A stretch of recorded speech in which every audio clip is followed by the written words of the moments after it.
This lecture is on machine learning for CBM. In this first week of this course, this is the fifth lecture on which we are discussing about machine learning for CBM. So, we would now give you an overview of the CBM techniques and where it is today and what is the future, and then I will give an example as to how machine learning has been used to predict the tool wear in a metal cutting operation. But let me tell you, once we have learned about this machine learning,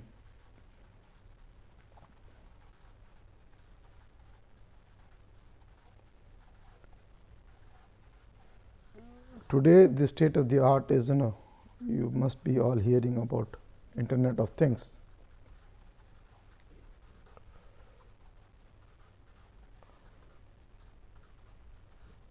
Okay. And how machine learning is helping IoT in the sense, from a CBM point of view, every machine, if I put a transducer, okay, and get some data or perform a data analytics. These are catchy words nowadays, so I thought I must mention to you. And then from this data analytics and machine learning, we can find out the condition of the machine.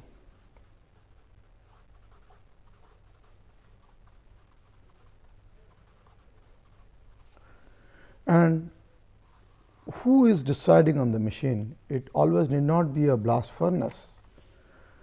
Today, these sensors have become miniaturized,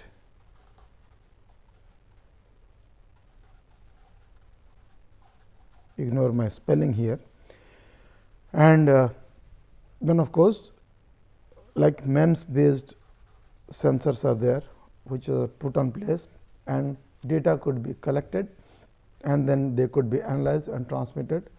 So, every machinery, be it an air conditioner in your room, be it a domestic washing machine,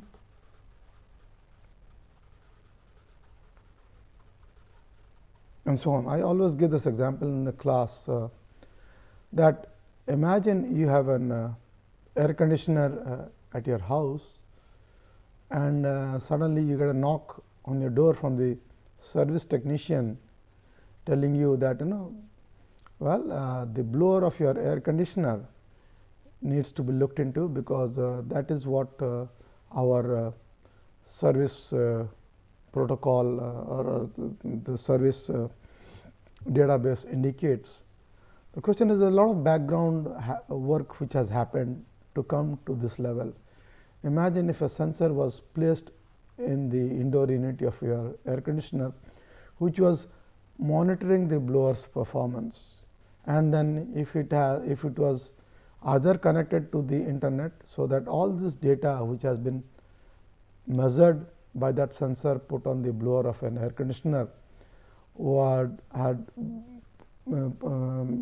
conveyed this information to a central server, wherein data analytics was used to come up to a conclusion, blower number such and such person's residence in such and such AC is having a problem. And this was perhaps science fiction few decades ago, but today this is a reality. So, CBM has come to our everyday life in all aspects, be it an air conditioner, be it a washing machine, be it even an automobile. Today, if you go to a service station with your car, the service manager would come up to you and then he will look into your engine data logger history and then come up to some conclusion, sir, such and such engine in your cylinder needs a spark plug replacement. You would be wondering how and why. But that is what this onboard OBD, onboard diagnostic modules are there. In fact, today the technology is such that you cannot sell at least in India a car in India unless it has an OBD module. There are certain protocols and so on. So, what this module does is every time your engine is running, certain parameters of the engine is already always stored in that resident memory of your vehicle, and once you go to the service station, they hook in a data logger and try to retrieve that information and tell you the condition of the car. Or sometimes in certain cars, the system itself will tell you, you require an oil change, or your brake fluid has gone down, it needs topping up, or your brake pads have worn out, they need replacement. So, this is where in earlier days, if there was an abnormal sound, you drove down to the mechanic or the service shop and then asked them, what is the problem with your car. But today the technology is such that sensors are there almost everywhere. Data is being captured by the sensor. There are robust software based on model, based on machine learning, which will tell you what is the present condition, what is the RUL, and so on. So, if I was to give you an overview of the machine learning techniques available, broadly I can classify them as supervised learning and the unsupervised learning. In the supervised learning, we had this neural network, random forest, etc., which are very popular, and we also have what is known as the popularly used today is the support vector machine. So, they will map as to the in the supervised learning, they will map a plant as to what is the input conditions and what is the output conditions, and come up with a plan or come up with a model, and based on this model you could predict or forecast the RUL. I had given you the simple case when a system is very linear and a single system, graph y x. So, y is equal to m x plus c is a simple linear model. So, I can do any amount of forecasting through such one dimensional simple linear model, but this could be complicated, that could be a polynomial fit depending on the events and depend on the data which we have. And of course, it could be multidimensional, and then people have used support vector machines to find out. As opposed to unsupervised learning, we can find out, we can cluster the data based on a predominant trend in the data. There could be many trends or many principal components which carry relevant information, and then you can do the studies like singular value decomposition and so on. So, machine learning itself is actually a 40-hour lecture in any program, and then I will just, with this introduction, I have just given you that today everybody, academicians, researchers in industry, people are working on developing many models based on these machine learning techniques, and they use this to their advantage for the prediction of RUL of a component. Because once a model is built, we can have the prediction of the RUL. Now, with this, I will give you a small case study as to what this machine learning can do and what we did in the past. This is something which we did about 2 decades ago on a case of tool wear monitoring, because in a machining operation, you have a cutting tool maybe, doing some operation. Now, question is, if this, because of machining, this cutting tool will have a tool wear.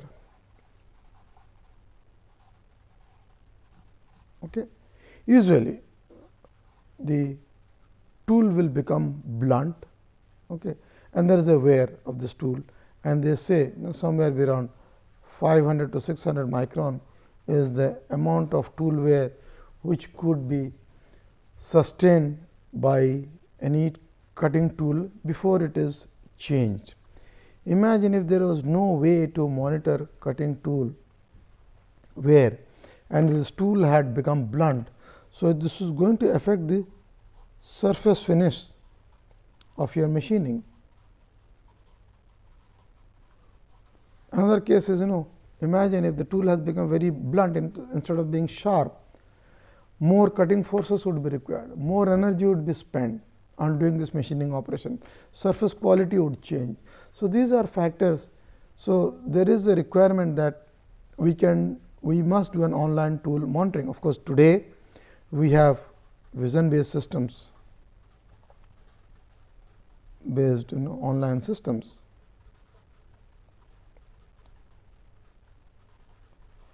But in this example, what I am going to show you is how through CBM or monitoring the condition of a spindle which is used to rotate a cutting tool during a milling operation, we could find out the tool wear. So, let me introduce you to what this is about. So, we have a machine, a CNC milling machine, okay, single spindle, and then these are the conditions of the tool. Workpiece, in one case there was steel, in another case there was aluminum, there was dry cutting, there was a single insert, and we had cutting speed, the spindle RPM set at 557 RPM, approximate feed was about 78 millimeters per minute, depth of cut 1.5 mm, and the tool wear was 75 microns to begin with. Okay. So, we instrumented, if you go back here, we instrumented the spindle with many sensors. If you can see, we have a sensor for acoustic emission, for vibration, for cutting tool force, for the sound radiated, and for the motor current being drawn by the spindle motor and so on. Okay. So, we tried to indirectly measure many parameters out of this machining, and also each pass of this cutting tool operation. Let us come to this one. This is the aluminum being milled by this spindle which has this cutting tool, single insert cutting tool. It is milled. So, this did multiple passes, okay, of machining this, and in each pass we measured the tool wear. Offline we went run the machine, one pass, measured the tool wear in a microscope, and at the same time also measured the parameters like current drawn by the motor, the force of the tool dynamometer, the vibration induced, and so on. And then we made actually a neural network mapping as to the, in fact, this is a. So, what we did a multi sensor based tool condition monitoring as to in this machining operations we measured the acoustic emission, the high frequency acoustic emission signals, the vibration levels, the force levels, sound levels, the voltage, current, etc. So, everything was acquired. I will not go into details of how the acquisition was done, something which we are going to discuss later on. But importantly, at the same instance we measured the tool wear in a microscope. So, we did an initial offline training of the artificial neural network estimator, wherein we mapped these parameters, the signal features obtained from all the sensors, to the actual tool wear, and mapped did a neural network model, and that is one of the machine learning algorithms.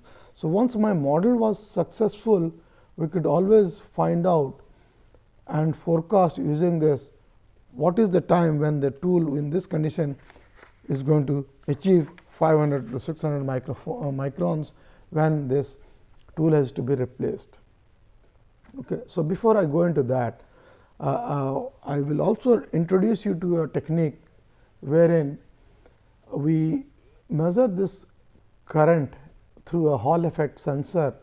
This current is drawn by the spindle motor which is used for machining, and as you see, this is a sinusoidal signal and there is a single frequency signal, single frequency component.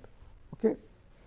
And once we started machining, the current signal quality changed, the force changed, vibration changed. So, we extracted features out of these sensors, and similarly for case of machining steel and so on. And then we developed a artificial neural network model. To see the robustness of the model, we took data from the machine in our lab. We measured it at a gearbox manufacturing facility also. If you can see the planar machine, we had the computers and all the signal conditioners for the force transducer, for the vibration transducer and so on. And this is another view of the cutting force dynamometer put below the workpiece, and you can see this is the vibration transducer here. So, all these parameters was simultaneously acquired, and then these are the different, we did these experiments in different phases. These are the different cutting speed velocities, the depth of cut and so on. And this is the typical signal which is obtained from the sensors: force in XYZ directions, vibrations, spindle current and so on. So, if you look at these signals convey information as to the present condition of the machine, and different types in different phases. These are the spindle voltage, current and so on. So, we did what is known as a little signal processing or data driven. So, we did low pass filtering, we removed certain artifacts from the signal and did a time domain feature extraction. These are the data analytics, these are the features of the signal. If I have a signal coming from a transducer, so I can find out these features, maximum, minimum. There are many features, and the details of these features actually you can find in my book, wherein the expressions for all these, kurtosis, skewness, crest factor. And in fact, in this study we did not go into the frequency domain at all, because even in the time domain there were enough features to map to the tool wear which was measured in an offline mode. And this is what typical signal segmentation is done. If you see here a typical signal, there is a lot of information here and there is not much information here. So, and there is a lot of high frequency noise which was removed by a filtering, okay, and through a low pass filtering. So, we removed this high frequency noise, and then we looked into the single lobe filter. Single lobe looks like this, and then we joined the segmented signal. We clipped it, removed this part, clipped it, removed this part, clipped it, and stacked them together. So, this is something one has to do in a data analytics, as to signals need to convey meaningful information for signal conditioning. So, if this is done, and today softwares are available which can do this for you, and then we looked into different 1, 3, 4, 5, these are the different phases of instance, where with machining time in the x axis you will see how the parameters like force, the in different directions etc., are changing. As you will see with the cutting tool machining time increasing, the tool wear would increase. So, what happens? The forces required to cut would increase. Okay. And similarly for the other parameters like the current, the motor current drawn, with load increases, the motor current drawn increases. So, and similarly for the voltages. So, these experiments were done over a period of several weeks, and we found out certain meaningful signal features is very, very important.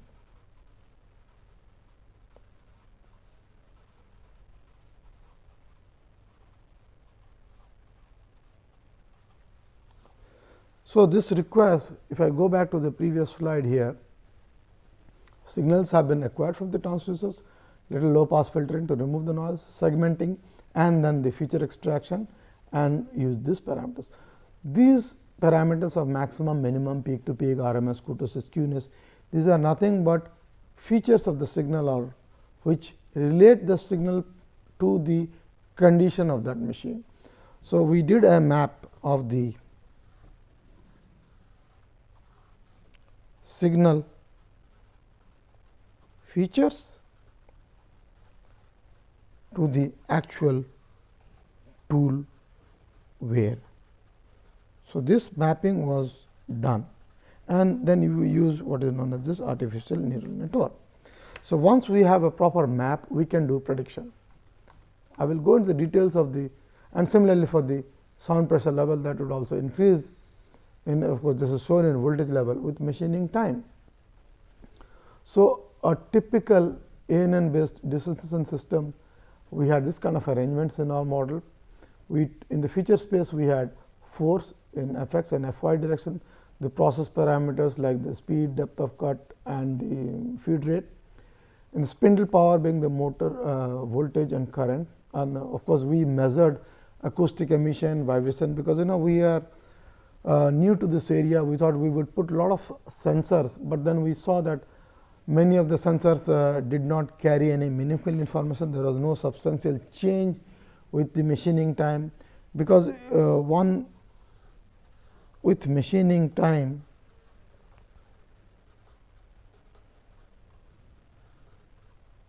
our tool wear change. Okay. So, this kind of so now the other way is, what is the tool wear, to find out from the parameters measured. So, an activation function of log sigmoid was used, and these are the certain parameters for the ANN, and then we had about 4 layers with 2 hidden layers. Okay. So, today the state of the art is, such standard ANN packages are available, wherein all you need to do is give the input and output. So, once your ANN is used to train, parameters are used to train, once the ANN has been properly trained, you can use it for forecasting. Okay. So, this is the ANN performance results in terms of the forces. So, you see the number of data sets, okay, and these are the parameters, and you can see the tool wear, and there is a good agreement with the test data sets, because they are all done at different phases, and then you will see the training. Okay. So, for the low pass filtering, this was the filter order which was used, filtering of the raw signal. So, this is up to an individual how you want to do it, and this is what was used in our analysis. So, some of the filtered features for the forces, for the voltage, and for the current. So, you see the tool wear in microns, both in laboratory and in industry, we are able to predict better once it has the filtered feature, okay, instead of the unfiltered feature. And then with sensor fusion, by sensor fusion I mean it is just not force, I took force, current, and voltage, all of them together for having a robust model to predict the tool wear. And in fact, with sensor fusion we have a better prediction. In fact, this paper is there referred to in my book, you can see that, okay, and the tool wear we can predict. So, force and power, and then tool wear we could predict. Okay. So, with single sensor and sensor fusion. So, in summary, ANN based decision system was developed, different strategies implemented, force based strategies gave a prediction of within plus minus 8%, only current based gave a prediction within plus minus 14%, but when I used force, current and voltage, I had a better accuracy of prediction, it was within 6.5%. So, with this example, what I wanted to demonstrate is for RUL, I can have an ANN model, but the model has to be trained, okay, and then be robust enough to do future prediction. So, in this case, if my tool wear model is something like this, I know that this is my limit of 600 micron and this is my machining time.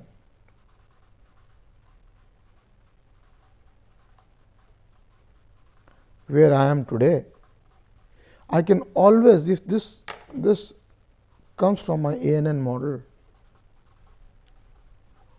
and this model was best when we had inputs from force, current and voltage, I can always predict after how much machining time my tool needs replacement, RUL. So, this was just an example to demonstrate how machine learning can be used to develop robust models, and then they can be used to predict the remaining useful life of the cutting tool. And you can see for different cases, the best was the filtered signal accuracy was the best in the case of sensor fusion.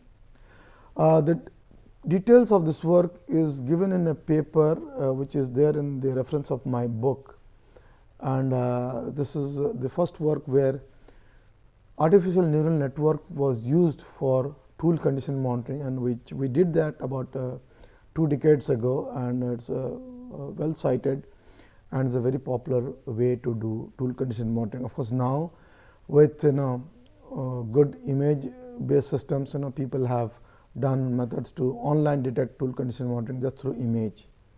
But this give you an example how ANN could be used to develop models to predict the RUL of for the case of tool wear monitoring.